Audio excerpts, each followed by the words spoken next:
Hello, everyone. Good afternoon. This is Mikkel Adgate from the New York City Department of Environmental Protection, DEP. Thank you so much for joining us this afternoon.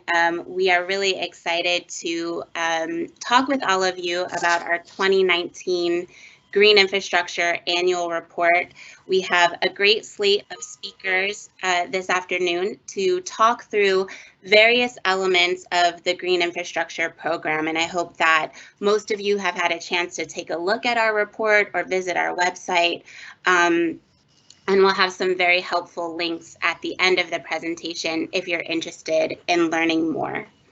Before we kick off, I just want to let you know that you are able to submit questions throughout the presentation.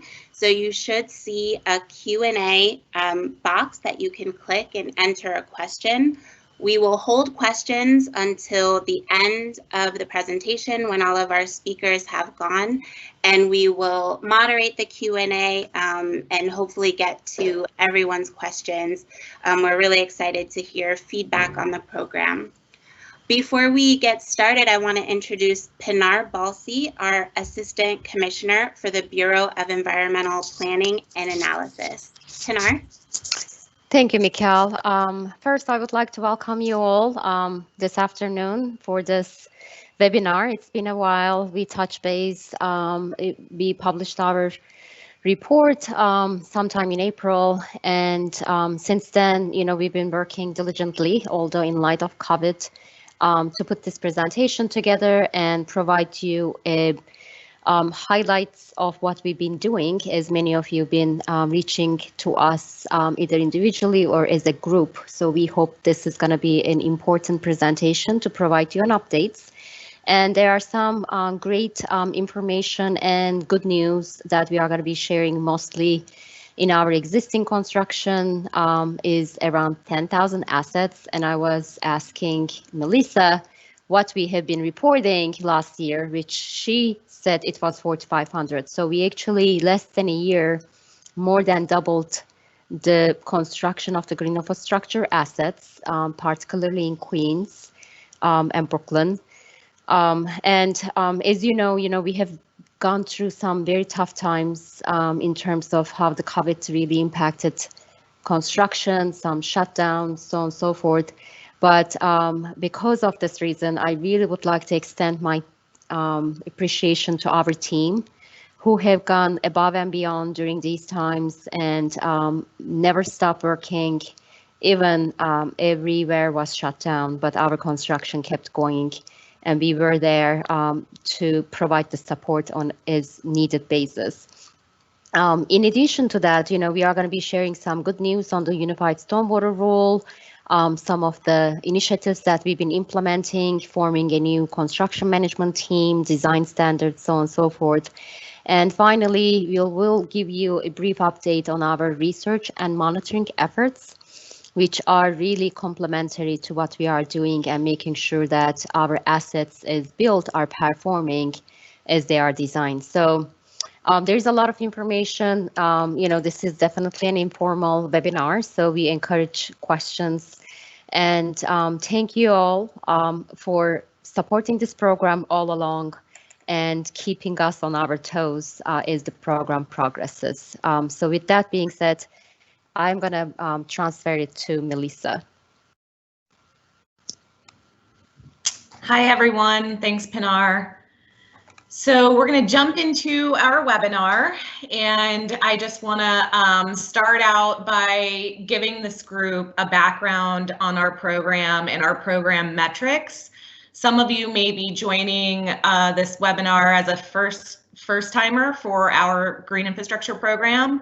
So I'm going to take a step back and talk to you about what the program entails. So we operate the program in 3 primary areas of the city. We're working in the right-of-way, such as the streets and roadways, and we are working on public properties through retrofits that we lead, but also through strategic partnerships that some of our other agencies lead. And we are also working on private property through incentives and through regulations as well. So the program is multifunctional, and we have a lot of different areas that we implement in, and this is an overview of that. So one thing you might want to think about as you listen to all the projects we're about to tell you about is that this program is primarily a CSO reduction program. And we have 3 metrics that we track. We track CSO reduction, we track greened acres, and we track funds expended and funds budgeted. So this chart that you're looking at on the left side of the screen here is a chart showing you the relationship between annual CSO, combined sewer overflow reduction, in millions of gallons and managed impervious acres on the bottom. So this chart is showing you that there is a relationship between acres managed and CSO reduced, and that is something that we track very closely. In 2016, we put out the New York City Green Infrastructure Program Performance Metrics Report that established a relationship between area managed and CSO reduced. All of the modeling that went into that effort is outlined in that report, and I recommend it as good light reading for you if you're interested in our program. So again, this graph is showing you what that relationship between managed area and CSO reduced is. This first yellow section here is the projections and the actual projects implemented for the publicly funded GI program. And this shows you what the accomplishment is at 2030 if we included only our 2012 CSO rule. And that is 762 million gallons per year of CSO reduced and somewhere around 2,400 acres. That line again changes based on the projects that we implement, right? So without making rule amendments, we would split off here on the right with this blue dashed line, and we would continue with the current stormwater rule, achieving 836 million gallons per year of CSO reduced and almost 4,000 impervious acres managed. But the good news, and something you'll hear about later, is that we are switching our stormwater regulations, and that's based on lessons we learned here in this first yellow segment that showed us the true relationship between implementing retention projects and CSO reduced. And so by changing our stormwater regulations to get more retention projects, we're able to change the trajectory here into this green line to go after 1.46 billion gallons by 2030. Our CSO order requirement is 1.67 billion gallons per year of CSO reduction, and that's the metric we're moving towards for CSO reduction.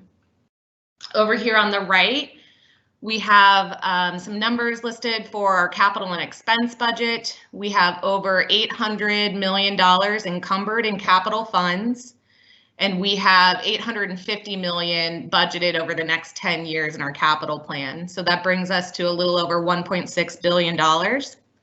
And then for expense, we've expended over 20 million in expense funds to date. We also have projected expense funds, but we're still determining some of the COVID related impacts on those. So those are the 3 metrics that we're measuring and that you'll find in our reporting documents.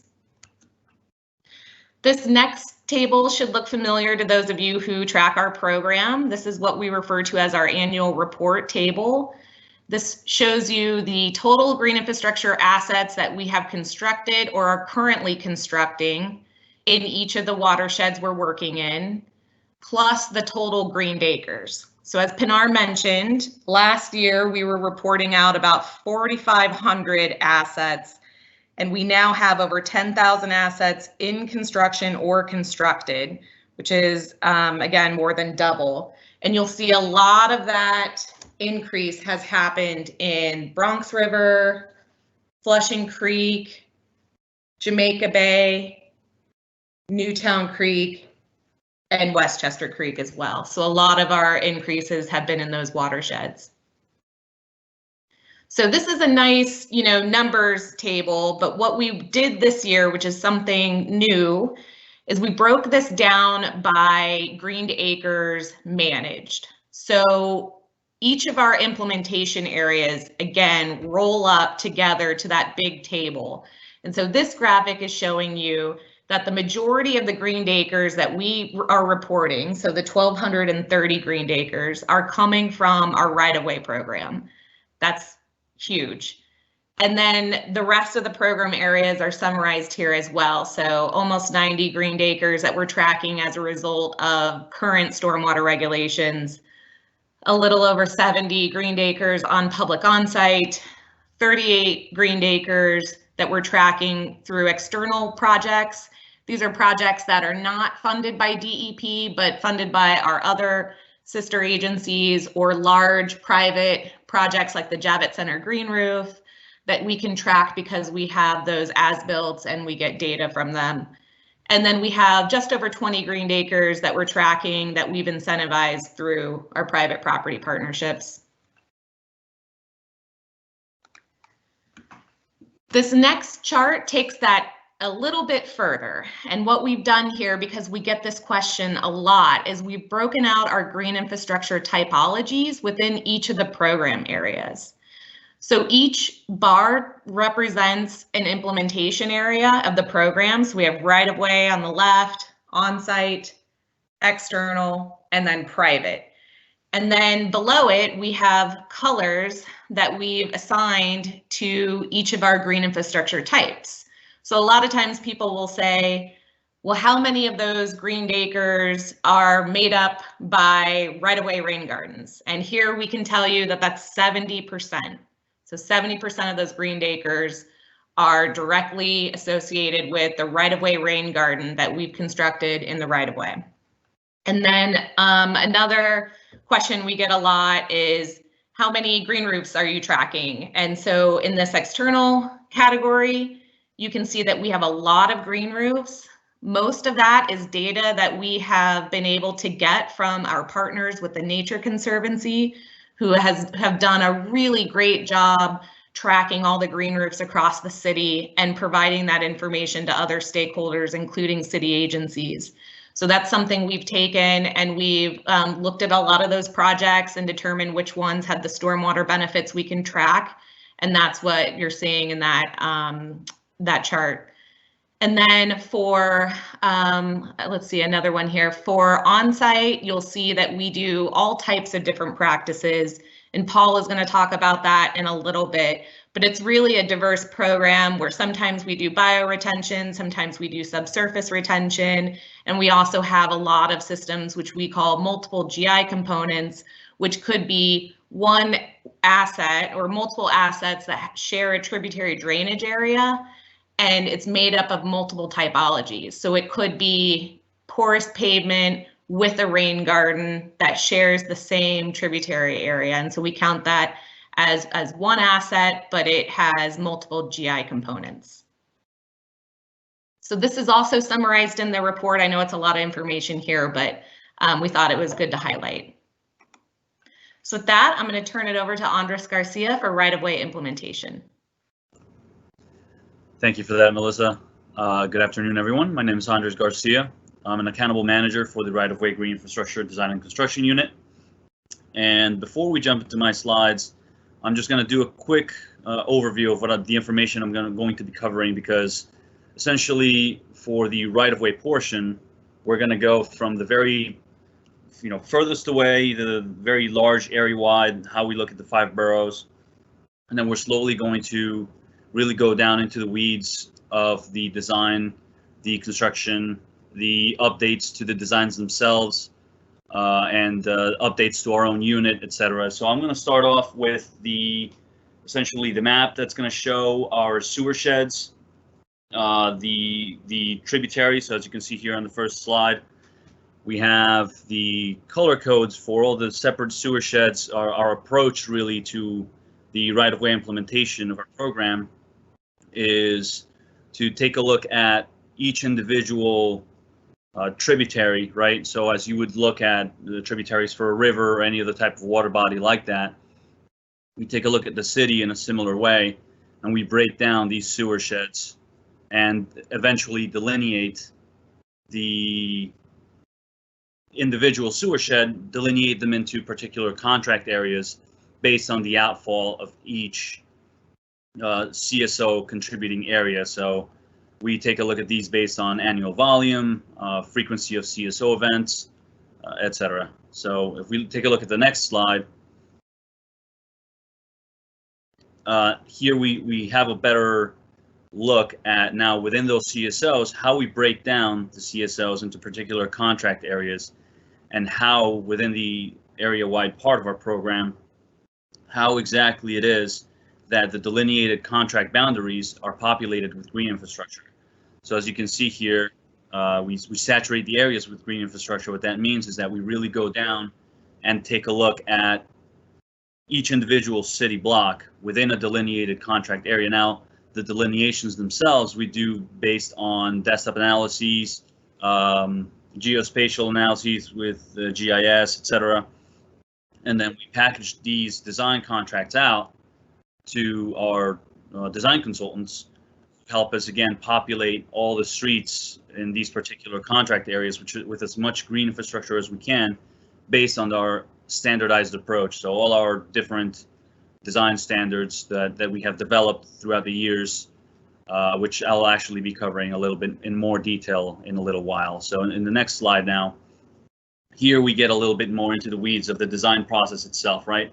So here on the left-hand side of the screen, you can see the flow chart of the design process itself, right? So what that means is how it translates from the very beginning of the contract, a design contract, when we give these to our design consultants through our partnering agencies, which you see on the right hand of the screen there, through the Department of Design and Construction, through the EDC, Economic Development Corporation.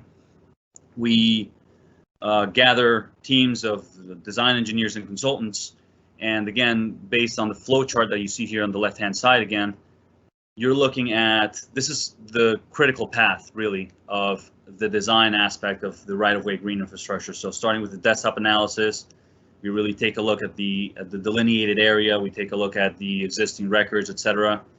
Then we go into walkthroughs. During the walkthrough phase, we essentially walk the particular city block, as I explained before, with different engineers that the consultants provide.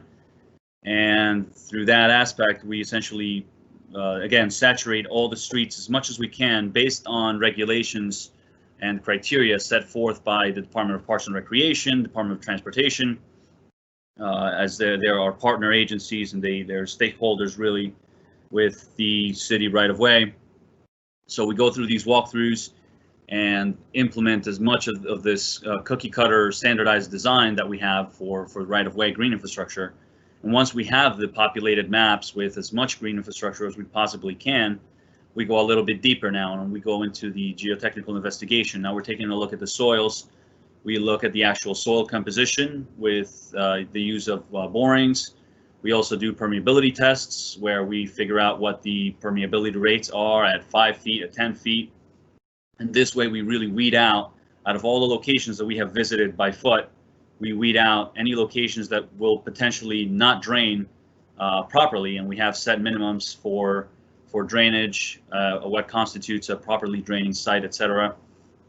And once we've found out which green infrastructure assets within a certain specific contract boundary or whatever contract area, design contract area we're looking at, then the consultant will hire out a surveyor, and the surveyor will go back out to the particular location that was investigated through the geotech investigation. And with the survey itself, we now find out the actual site conditions. So we look at everything with regards to existing conditions, anything driveways, existence of trees, signs, entrances, egress, ingress, etc. So then after the survey is finalized, now the design consultants will take that survey and all the data that's been gathered up to that point, and they'll package everything together into a draft construction document, which is then coordinated with utilities and other agencies to again make sure that our program is fulfilling all the requirements for all the different stakeholders within the city of New York, right? So anything as far as conflicts with utility services to residences and commercial properties, existence of trees, street trees, how far we have to stay from street trees, coordination with ped ramps, with the DOT, things of that nature. And eventually we move all of that information finally into a finalized construction document. And as you can see at the bottom there, we're looking at packages anywhere between 100 to 300 assets, and they are all assets based on our standardized designs. Next, yeah. So this one, I'm not going to spend too much time on. This is essentially our data and numbers. This is what we have as far as our current status with regards to construction and design. So we have about 23 construction contracts bid throughout Westchester Creek, Bronx River, Newtown Creek, Flushing Creek, and Jamaica Bay. And about, as we explained previously in the previous slides, over 9,000 right-of-way green infrastructure practices constructed or in construction. And in design, we're looking at 3 separate areas right now. 2 of the major ones, Coney Island and Jamaica Bay in Brooklyn, and we have East River and Open Waters in Queens. Next. I'm going to be spending a little bit more time on this one, this particular slide, and this is the reason why, because we have spent the better part of 6 to 7 years now developing our green infrastructure assets, and having started with the standard rain garden, which you see on the left-hand side of the screen there, the first picture, we have been updating the components within the standardized green infrastructure that we've set forth and have been introducing into the city's right-of-way. What ends up happening is now, the more that we kept introducing different types of green infrastructure throughout the city, we've met with different existing conditions, different conflicts, so many particular cases for individual locations where we met conflicts with the actual approach of standardizing green infrastructure. So what we can see with regards to our, particularly the bioswale, which is our more popular, more well-known type of asset, we have a wider inlet apron, which is a way for us to convey the water into the actual practice in a more effective manner. Things like concrete strip, the 5th bullet, the 4th bullet there down. The concrete strip, as you can see on the second picture, there's a second surface of concrete there. That used to be in our original designs, that used to be a stone strip, which is not necessarily a very, it was about 1.5 inch stone, not a very stable structure for somebody to step out onto the sidewalk when they're parking next to our green infrastructure. So now we use concrete there instead of the stones, and this is definitely a more stable, a better approach to this standing or walkable surface. We also have, again, in that second picture, you see this kind of semicircle shaped object. That's what we called our sediment capture ring, right? That's the 3rd bullet. I'm going a little bit out of order, but it's based on the pictures, really. Now you look at the actual inlet itself. Within that semicircle, what we found is we have sediment that flows down the gutter line and ends up being spread out throughout the actual green infrastructure practice itself. And for our maintenance partners and within the agency, our maintenance unit, they will have difficulty trying to rake out so much sediment, trying to take out whatever garbage or debris goes into the practice. So by installing this relatively small part that doesn't take out as much space, as far as, you know, there are other pre-treatment options that are used throughout different municipalities and different cities that include green infrastructure. But we found this to be the least intrusive, the most cost-effective, and it definitely is a place where we're confining sediments as much as possible without increasing the cost too much of the green infrastructure itself. And it also serves the second purpose of intercepting some of the floatables and debris, paper, cups, etc. So it also helps our maintenance partners to be a lot more efficient in their work. Also updated our planting plan. So again, based on our lessons learned of finding out what survives, what doesn't survive, based on some of the things that flow down the gutter line and end up affecting certain types of plants, we have updated those so that we can have a more longevity and healthier plants, sometimes even plants that bloom earlier or stay on a little bit later into the seasons. That way we have greener, more lush green infrastructure for longer parts of the year. Then we look at the second, right in the middle there of the screen, we're looking at our rain gardens with the Type D inlet. So this is, again, another modification to our rain garden standard, where in certain areas where we have higher flow, certain areas where we have higher sediment, or there's a higher slope, on a longitudinal slope along the street, we introduced this modification where instead of having curb cuts, we have a catch basin inlet, which intercepts the water a lot more effectively and introduces the water into the practice underneath rather than overland flow. It's kind of subsurface flow into the practice. So this is also different. It has a different soil. It doesn't use engineered soil, which is a very sandy mix. This is more akin to typical topsoil, what is used in tree pits, etc. We have, again, a flat surface with topsoil, so that means no curb cuts, no depression for overland storage.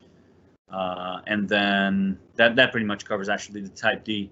And last but not least, right now, this is, I want to say, one of our growing in popularity type of assets. Our infiltration basins, as you can clearly see in comparison to the other two, is generally a featureless type of asset, right? So one of the main components, or the main features really, is it's a surface that matches existing conditions. So if we're siting this in front of a home that has a nice lush lawn or green strip, we can put this infrastructure there and it'll mimic it almost entirely, minus a grate that you can notice there on the picture. But other than that, it pretty much mimics exactly the existing condition. If it's concrete, it'll also match the concrete.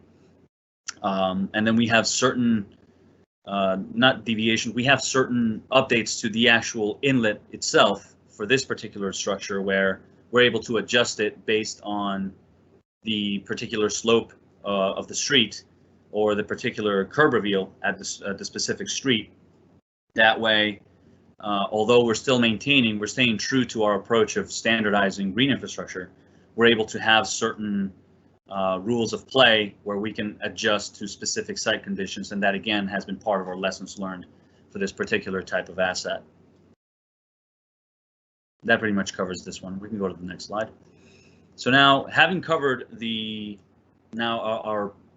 particularly our designs, right, our toolbox with regards to design itself, now we're looking at our toolbox with regards to personnel or staff, right? So as Pinar mentioned in the beginning, with the implementation of a construction management team, these guys have been instrumental in performing supporting duties where they're able to perform inspections with CM inspector checklists and testing protocols to ensure that our green infrastructure is actually being implemented and constructed up to our standards and the standards that we have set forth, the specifications that we have put together, and make sure that everything is going to be in full working condition and proper operation when it comes time to acceptance from the construction part and back into the ownership of the city. So with respect to testing itself, we have also developed, along with our research and development unit, we have put together testing procedures to ensure that the actual design itself is also functioning as we expected in our calculations. And we're finding that so far every single infiltration basin that we have tested has, I want to say, proud to say, has passed with flying colors. So that's also been a really, really good development. Now we look at also how we've instituted GI enforcement. So working together with partners such as the DOT or the DOB, we've made updates to the permit stipulations for street opening. This way, contractors around the city, anybody working really nearby our green infrastructure, can recognize it based on their permit and realize, hey, there's green infrastructure on this block.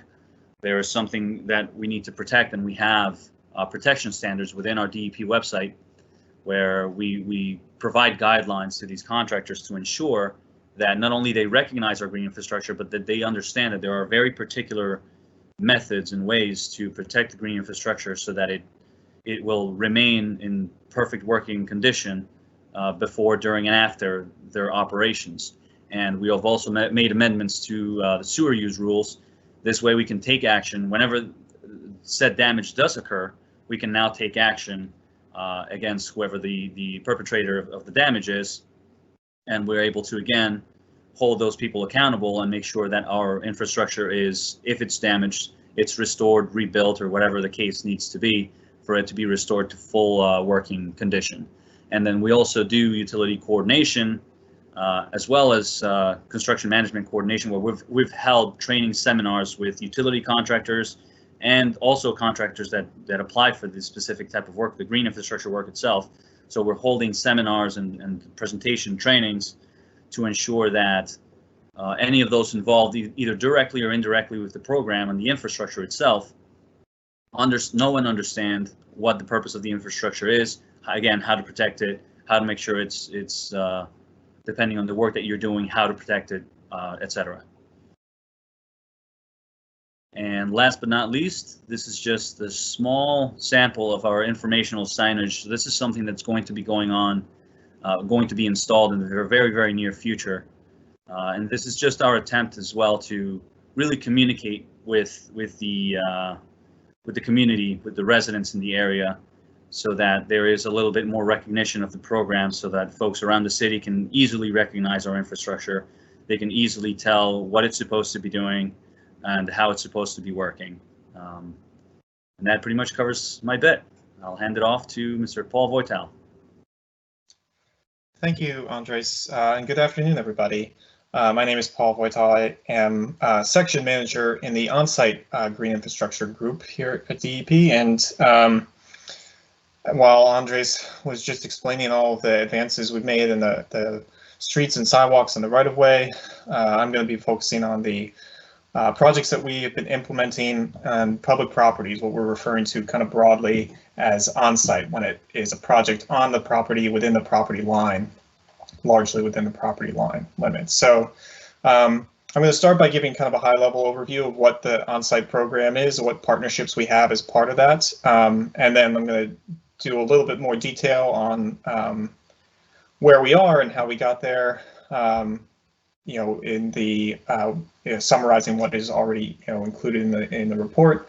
Do a specific focus on our new design manual for on-site green infrastructure and how that has helped us along. I'm also going to talk about one of our more successful partnerships with the Trust for Public Land in a little bit more detail, and then wrap up by explaining where we're going in the future and some of our goals and the new partnerships and opportunities that we're looking at. So in the upper left hand of this first slide, you can see the significant portion of our progress in on-site has been in our projects that we've initiated as DEP with several partnership agencies to retrofit their existing properties with green infrastructure. So these projects are typically not making significant modifications to the use of the site. We're trying to work within these existing properties and work with our partnership agencies to figure out where we can green infrastructure as a replacement to gray infrastructure and manage some volume on their properties. Sometimes those projects will become incorporated into a larger agency project that that agency's capital division is working on, and we're able to kind of include our green infrastructure in that project. And in the lower left of this slide, you can see there's a summary of the organizations that we have been able to partner with on their projects and incorporate green infrastructure and track that toward our goals. We also have a couple of partnerships that have kind of advanced beyond a single project and have developed a more streamlined communication and method of tracking and incorporating GI, and those are specifically the Community Parks Initiative and the projects that the Trust for Public Land does on schoolyards.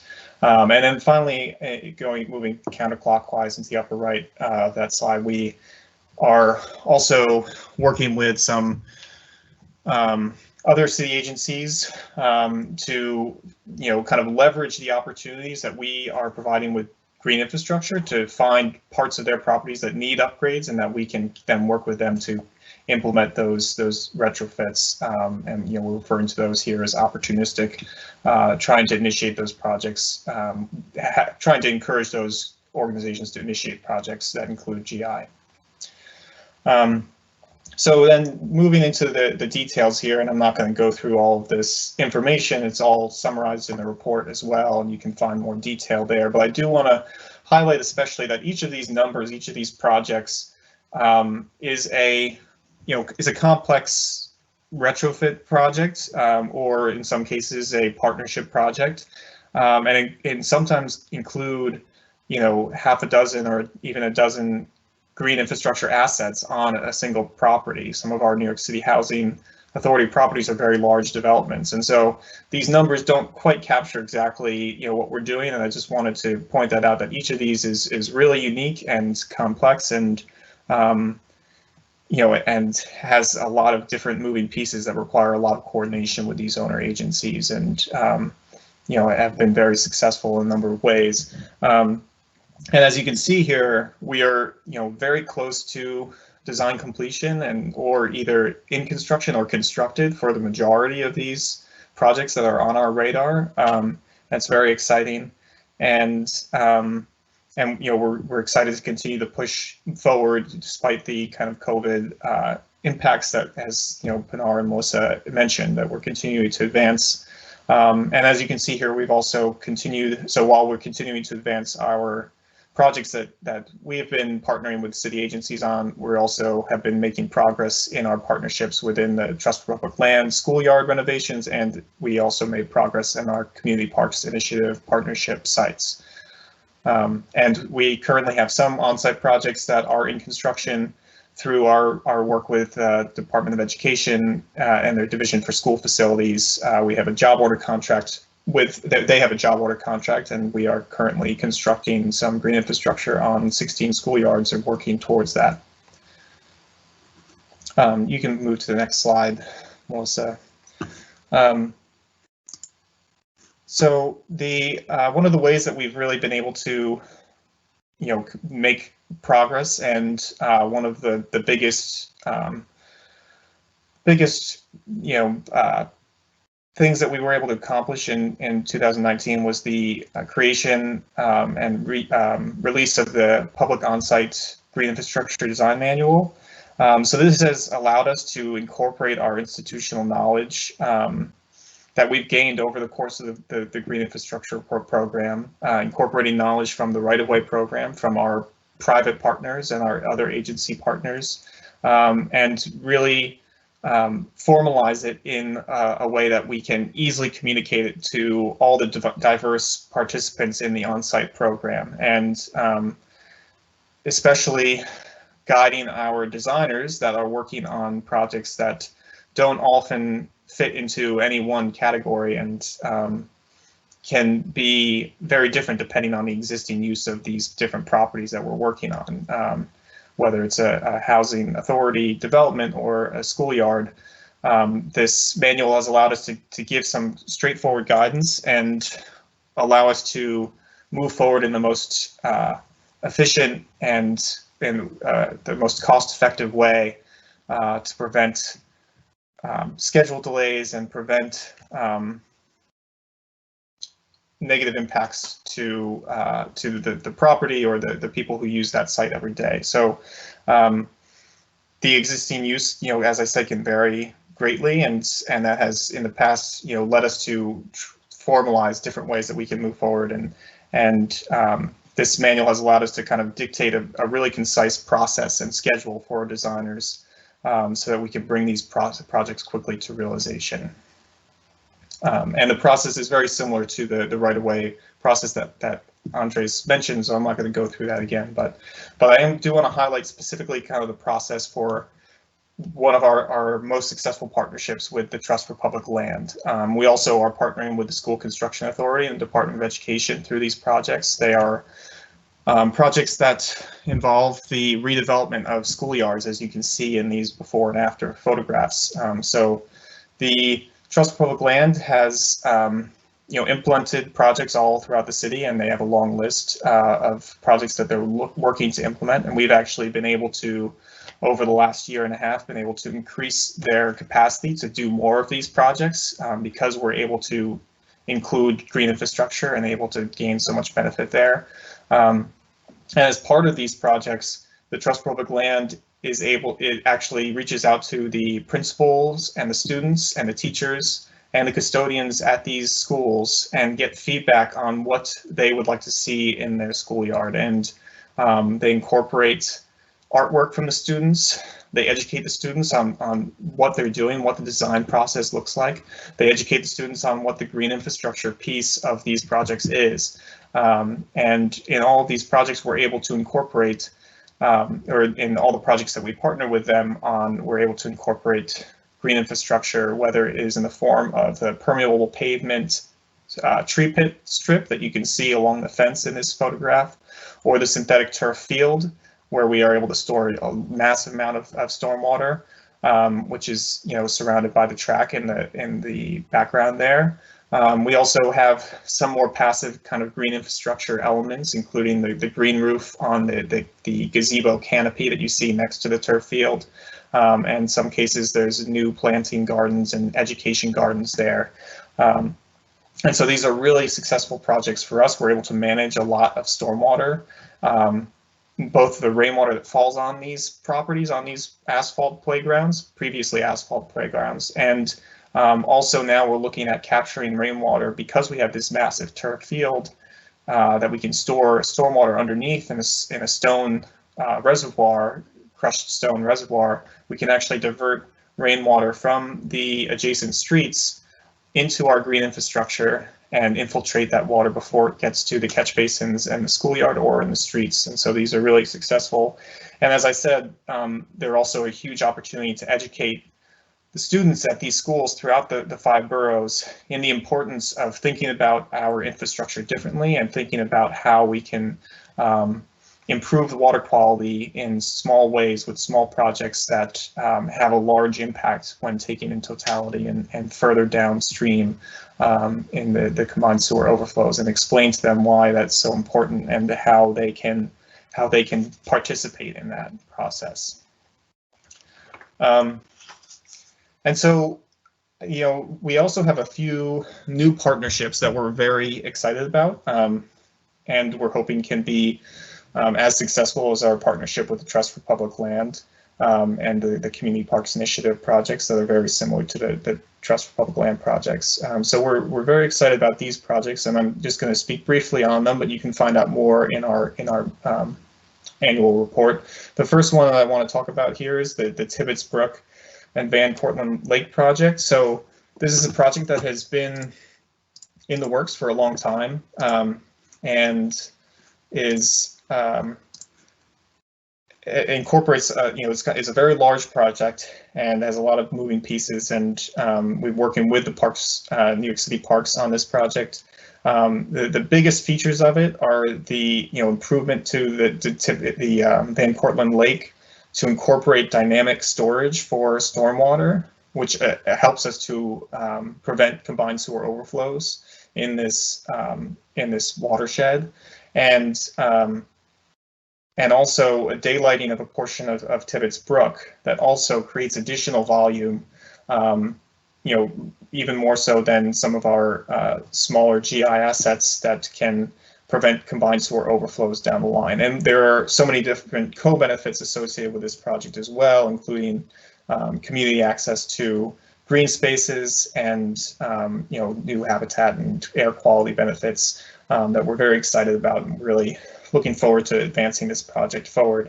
The second project listed here is our stormwater recovery and reuse projects that we were actually able to partner and work with another team at DEP that is trying to reduce water demand management for the city as the water, you know, New York City DEP as the water utility. We're trying to improve the capacity and resiliency of our water supply systems, and we were able to see this as an opportunity to also improve the combined sewer overflow issues that we're seeing on the other side in our stormwater management. So two of the projects that are highlighted in the report are Central Park and Prospect Park projects, where we're able to recover and reuse some of the stormwater and water that is currently on those properties in the lakes and ponds of those properties to prevent overflows into the sewer from those properties.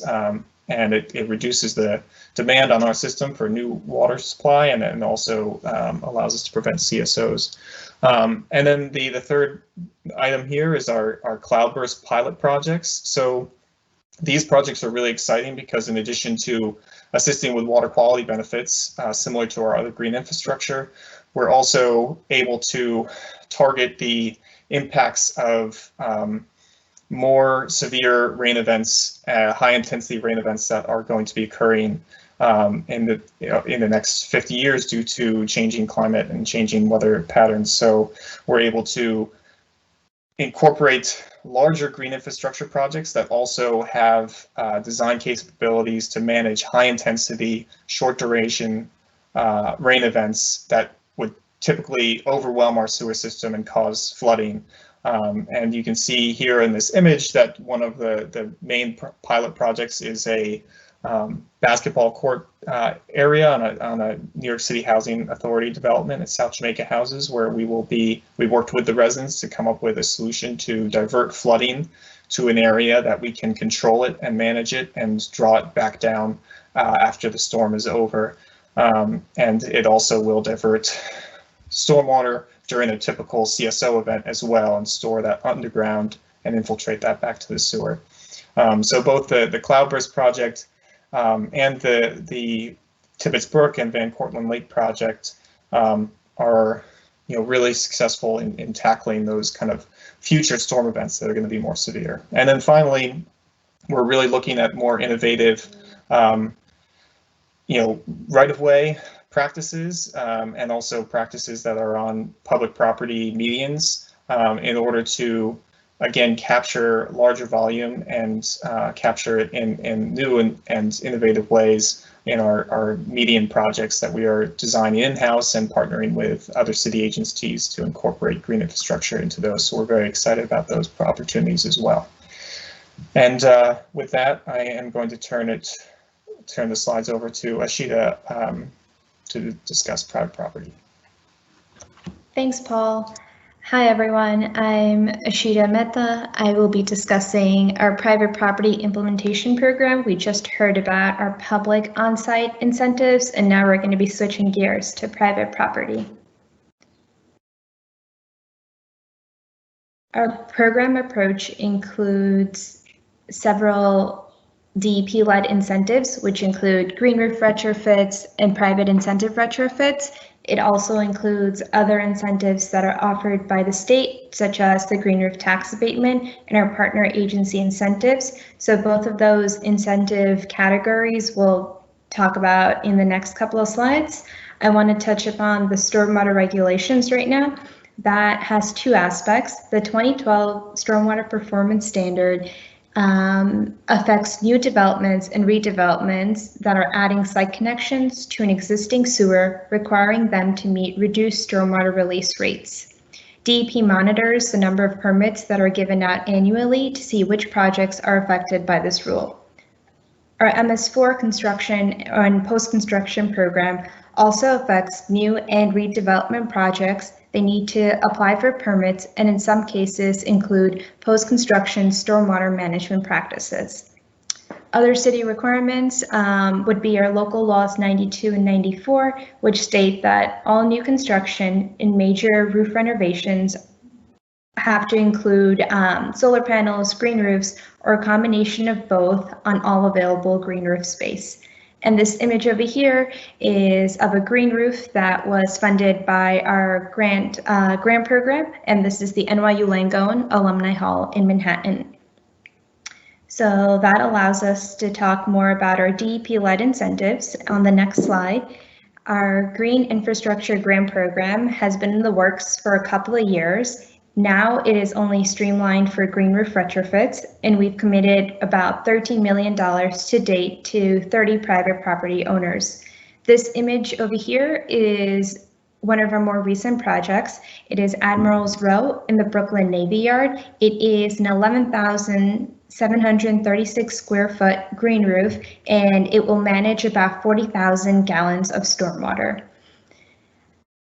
This project has been in the works for a couple of years, not this project, but the Green Infrastructure Grant Program, and we really have been able to broaden our ways of implementing green infrastructure, not just public ways, public right-of-ways or public on-site projects, but also expand it so that private property owners can get involved in this sustainable measure.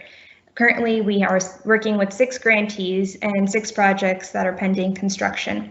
We are developing another grant program, which is the Community Stormwater Grant, and it is geared towards community groups that are interested in constructing GI within their neighborhood, maintaining GI, assessing road green infrastructure that's already present, and preparing educational outreach. All of these categories, again, are still under development. It is serving as a framework so that this community grant can be developed. And speaking more about our property-led incentives, we have an ambitious contract in its works, which is the private incentives retrofit contract that targets properties that are 50,000 square foot or larger. This will allow us to broaden our horizon by a lot, and the idea is to get property owners that have a large square footage to implement green infrastructure. The goal is to obtain 200 green acres in 5 years, and currently the contract is pending registration. Our other agency incentives include partnering with various agencies so that they can integrate green infrastructure practices and stormwater management best management practices into their programs and guidelines. We are in conversation with EDC to do this. HPD has a green guide that ranks RFPs higher if they include GI. So overall, green infrastructure and stormwater management is not just a DEP-led incentive anymore. Other agencies really are trying to incorporate these ideas into their programs, which allows for a more comprehensive stormwater management program to be implemented in New York City. And lastly, we have the Green Roof Tax Abatement, which is offered by New York State. It was renewed in 2019, and it offers $5.23 per square foot of green roof installed on a private property by the owner. And over here, we have an image of a rain garden that was installed by the Church of St. Luke and St. Matthew's in Brooklyn. It is one of our older projects, but again, it's just a way to showcase how green infrastructure is not just limited to the public right-of-way or public on-site projects, but private property owners are getting more involved as we speak, and this program is broadening. And now I will pass it on to Mickey to talk more about related initiatives.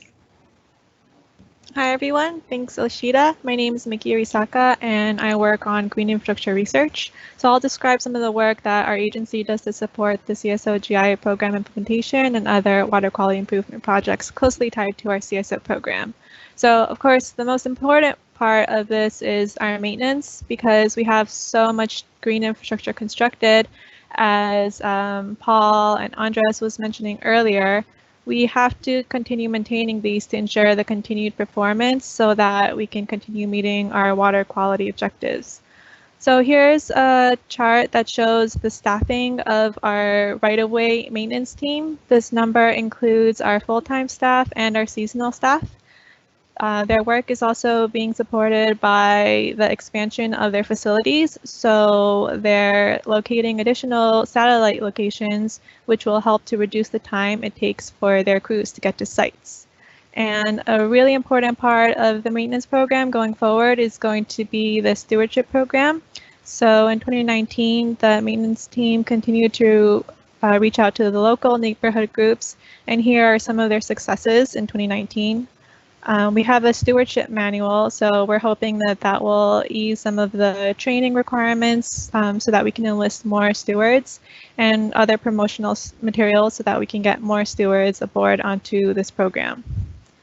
For our public on-site projects, we have a couple of different ways we're approaching this. For schools, parks, and other types of public property, we work with the property owner during the planning and the design phase so that we implement the types of green infrastructure that their local staff or the borough staff are able to maintain. Some of these public property owners also have a partnership with a local community group, and they're able to keep the assets that we install maintained. For the New York City housing GI retrofits, we have a maintenance contract that we use to do routine maintenance, and under this contract, we're also using to conduct non-routine and emergency maintenance work on any type of DEP maintained green infrastructure. So that also includes some of the right-of-way green infrastructure. As for the private property green infrastructure, we ask that the property owner prepare maintenance plans, and we also conduct inspections to make sure that the green infrastructure is still there and that it's performing as was designed. So another really important part of our green infrastructure program, as Pinar Balsi mentioned at the beginning, is our research and development. So this is part of our adaptive management approach for the CSO Green Infrastructure Program. We have to update the designs and add to our green infrastructure toolbox as we expand our program and we find out more about what works and what doesn't work. We like to receive input from people involved in all stages, so not just the designers, not just the maintenance staff, but also from other cities implementing green infrastructure. And we're really trying to improve every aspect, including the designs, the way we're implementing these, so the construction methods, and we're also looking into better maintenance techniques. So we have this research and development program. This was started back in 2015, and we put out a strategy and protocols report in 2016, which is also available on our website. Through this program, we've been doing intensive monitoring of several types of green infrastructure assets, including the rain gardens. We've also looked at green roofs, and we developed some of the testing protocols that Andres Garcia had mentioned earlier. And some of the findings from our 2019 work is listed here. We found that potentially modifying the outlet could improve the amount of stormwater we could capture within each asset. And we're also looking at urban trees to provide stormwater management benefits. So another part of our adaptive management is the permeable pavement pilots. So we haven't really installed these on a widespread scale. We're doing some pilots in 3 watersheds currently: Flushing Bay, Hutchinson River, Newtown Creek, and we're trying to determine whether permeable pavement is suitable as a citywide green infrastructure. So you can see some of the progress that we've made. We're finishing the construction of our 3rd pilot in Newtown Creek. Once we complete this project, we'll continue with the data collection, and we anticipate putting out a report on how we think permeable pavement will work as a citywide green infrastructure practice. And we can go to our next slide. So some of the work is really important for implementation, but we realize that the community is really key to making sure our program is successful. So we've continued outreach throughout the years, and we also have a 311 and general email for anyone to inquire about any types of green infrastructure, whether it's right-of-way or on-site or private. The public can also use this to submit any reports that they find with any issues that they find about the rain gardens. The informational signage that Andres mentioned will also be helpful to allow the public to recognize what is a green infrastructure asset in the field. And the public online map, which we've had since the start of our project, continues to be updated, so anyone can see the status of what types of green infrastructure is coming to their neighborhood. So next, for those of you who have read our annual reports, you'll know that we usually include some initiatives outside of our CSO Green Infrastructure Program. So these programs also contribute to improve the water quality, and we work very closely with these initiatives. And I just wanted to highlight one of these, the MS4 permit, the Stormwater Management Program, also referred to as the SWAMP. So this is being implemented by our colleagues in BIPA, and we're sharing our knowledge and experience that we learned with the green infrastructure implementation in the CSO program. So we're helping them explore options to use green infrastructure for stormwater treatment in the separately sewered areas. And we've been working with them to keep track of the green infrastructure that's being implemented through one of their programs. And you can read more about the program in the MS4 annual report, and also anything about these other initiatives in our annual report or on the DAP website.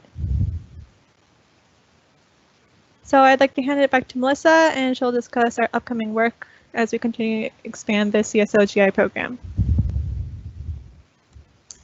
Thanks, Nikki. So we put, as we do every year, a large look ahead section in our 2019 annual report, and I encourage you all to take a look at it and see what we have coming up. We do want to note that some of these initiatives are still to be determined based on impacts to the city's budget as a result of the ongoing pandemic. But as Pinar mentioned at the beginning of the webinar, we've been able to keep working, and we have been doing moving full steam ahead on a lot of our initiatives, including those that cost money, like our construction, and those that are more about enforcement, planning initiatives or this right-of-way green infrastructure enforcement that's actually going to help us protect our investment.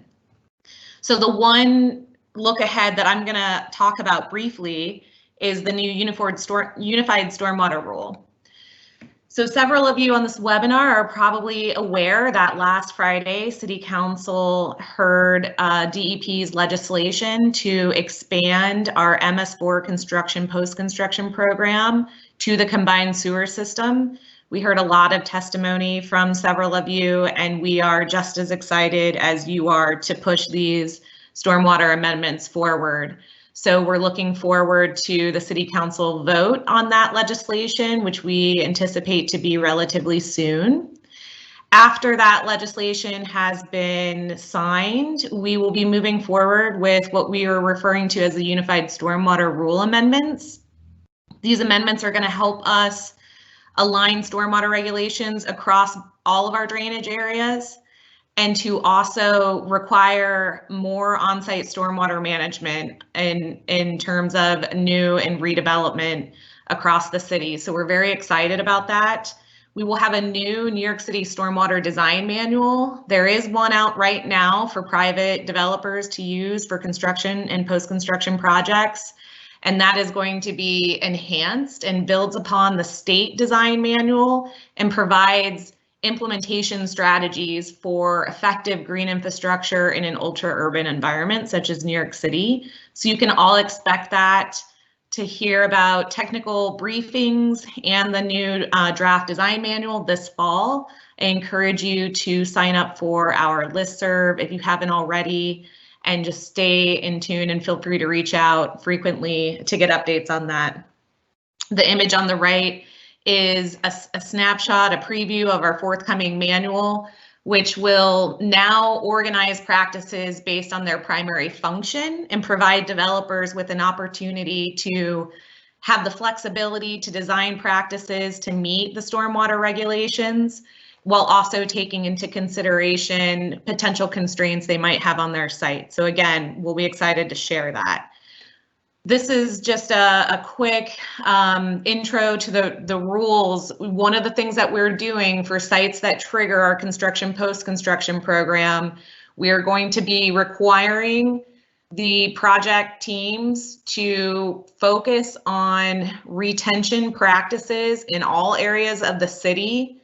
The difference between these two hierarchies, the one on the left in green is for the combined sewer area. The one on the right in blue is for the MS4 area. Both hierarchies prioritize retention and vegetated practices, but at the bottom right corners, you'll see that the least preferred but still required option is non-vegetated detention in combined sewer areas. and that is to help with CSO control. And then in the MS4 areas, the least preferred but still required implementation area is non-vegetated filtration to help with water quality. So again, this is something we're really looking forward to sharing with you and helping, get your feedback on how these rules will shape out in the next few months. With that said, we're going to close the presentation and start getting to some of your questions. But we do want to leave you with some important links. We have, again, the presentation this was based off of reflects our most recent annual report. It's posted on our website. You can see all the previous ones we've published as well. This online map is a great resource. Mickey mentioned to you that it's available. We encourage you to look at it. If you're curious what's been constructed in your neighborhood or what's coming, you should take a look at it. We will be making some updates to our public map in the future to add in some of the regulated sites that we're starting to regulate at DEP. And maybe also, hopefully soon, add in some MS4 green infrastructure. So many of you follow our colleagues in the MS4 program and the progress they're making, and we want to start integrating all of the green infrastructure information for you. So that is on our list to do. And then, as Andres said, you can find our right-of-way GI standards online. Paul mentioned our public on-site design manual. That's also available online. And then we have our rain gardens email inbox for general questions moving forward if you want to reach out to us. So thank you. I'm going to turn it over to Mikkel for the Q&A. Thank you so much, Melissa, and thank you to all of our speakers. It was a lot of information to share, but really appreciate how much hard work has gone into the program and the ability to share it all with this annual report. So we do have questions that have been coming in for the past hour. If you haven't typed your question in yet, please do so now, and we'll just start going through them. So our first question is, will you share the presentation after the webinar? And the answer is yes. The presentation will be available on our website at nyc.gov/DEP/green infrastructure. That is also where you can find the annual report, the online map, and all of the other information that's posted on this links slide.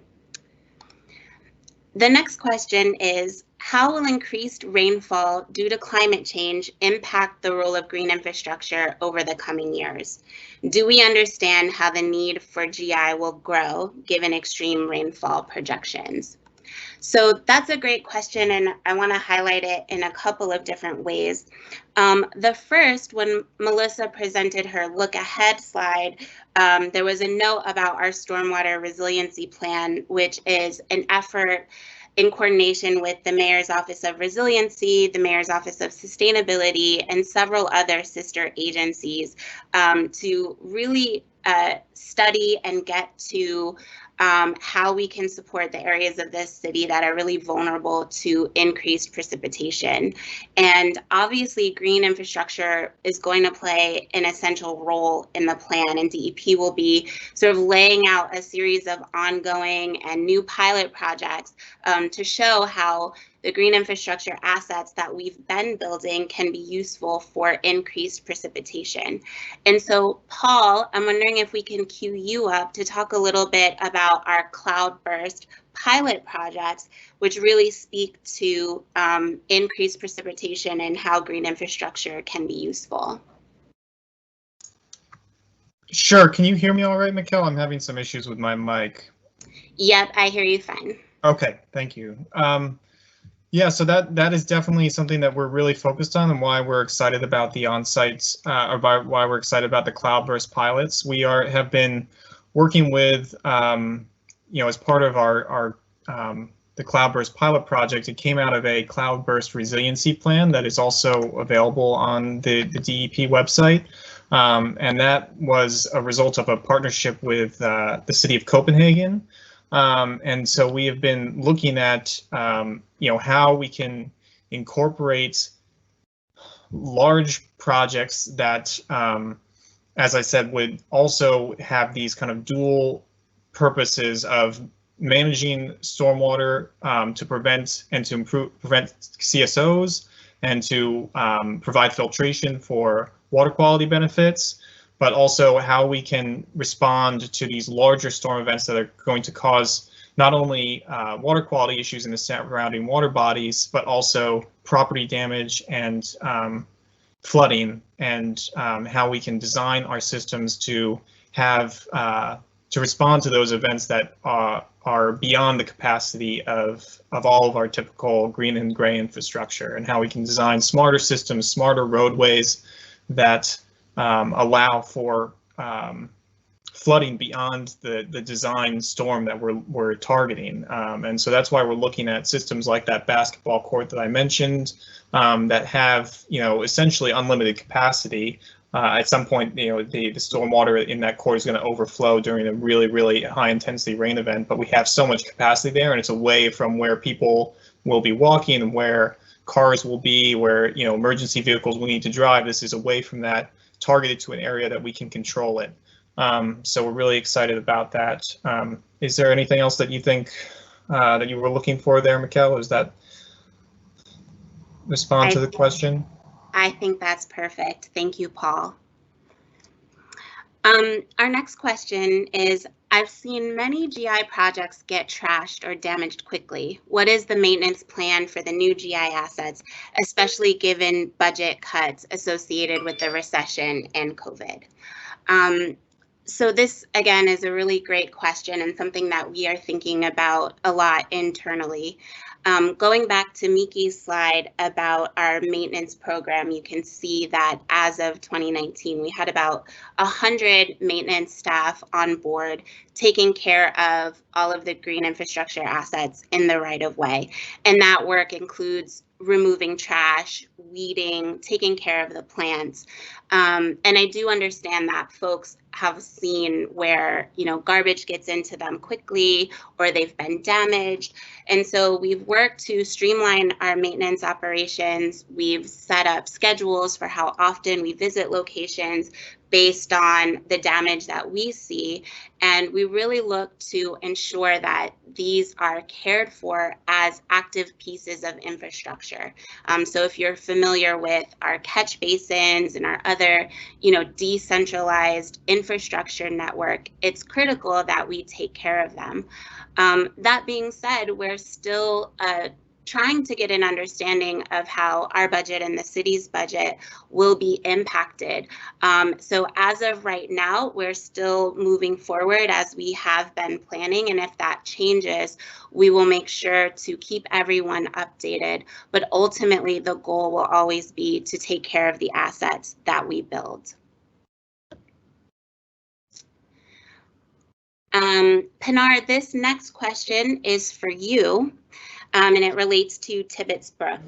Can you talk a little bit about what DEP would do if the city is unable to acquire the CSX property needed to reconnect Tibbetts Brook to the Harlem River?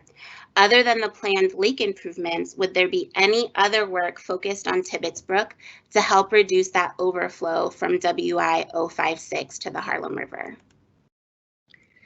That's a tough one. There is, we really need the CSX ISMIL in order to reduce the CSO overflows and daylight that section of the creek. Besides that option, I don't know if this question is coming from our partner agency Parks, but in the past we looked at the upstream north of the lake retention options. However, I believe quickly we realized, especially with the Tibbetts option, that north of the lake is providing less ecological improvements because there's going to be a lot of ponding, and in the past park departments were concerned about that ponding causing some impacts on the existing wetland areas. So this southern improvements, which we call it Tibbetts, is the one that is really gonna, help the daylighting, has way more ecosystem improvements, and also providing a trail for recreational purposes. So if we were to push it, we have to push it to the north. But as I said, that option quickly got dissipated because of the potential impacts on the wetlands. So we are still hopeful. We just find out from Karen Argenti, actually, CSX sold 2 of the properties going to the river, closer to our easement where the outfall is. So apparently they're interested in selling their property. So we just need to put our heads together and hopefully get over this financial crisis to be able to pursue that particular property.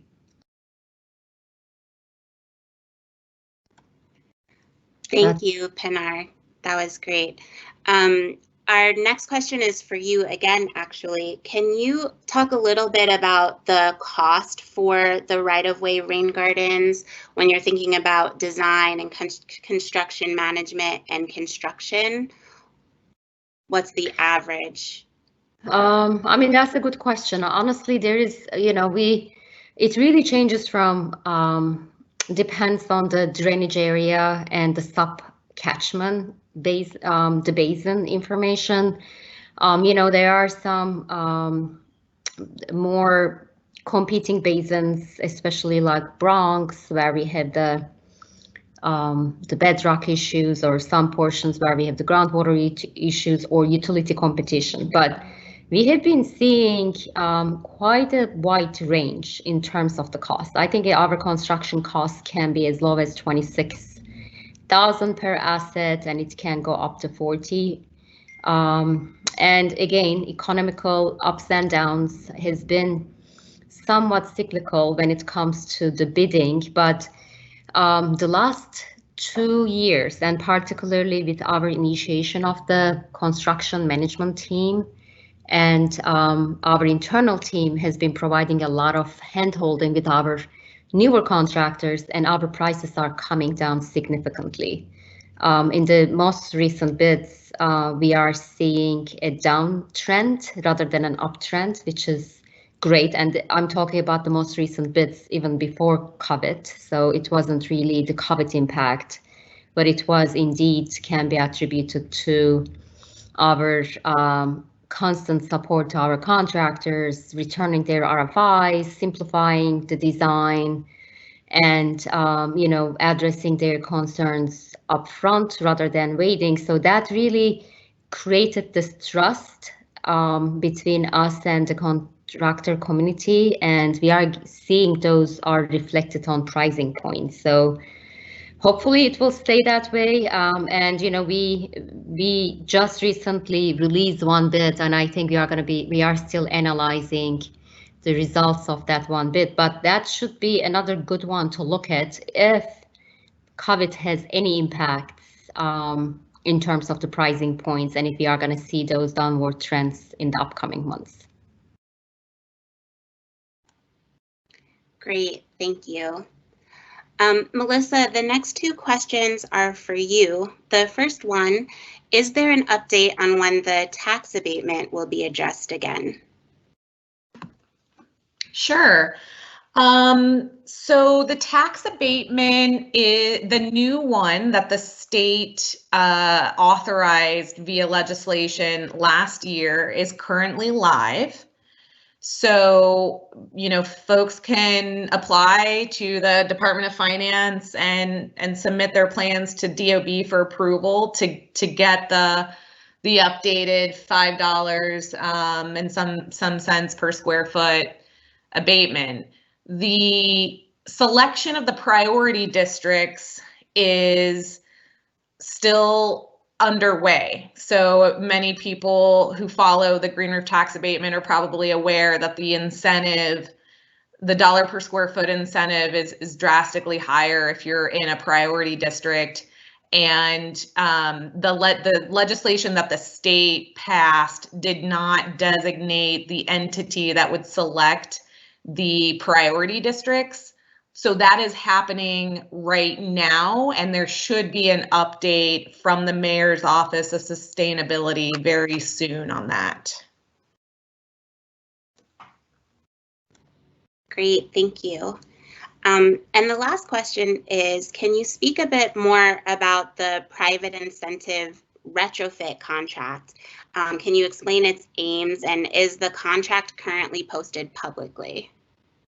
Sure, that's a good question. So this is something, for those of you who've been following our program, you'll know that we've really struggled with the ability to fund green infrastructure on private property due to the constraints that are rightfully associated with capital dollars and private property. So a couple of years ago, we worked with our partners with the Nature Conservancy, and we started developing a framework for how to incentivize private property owners to participate in a voluntary program.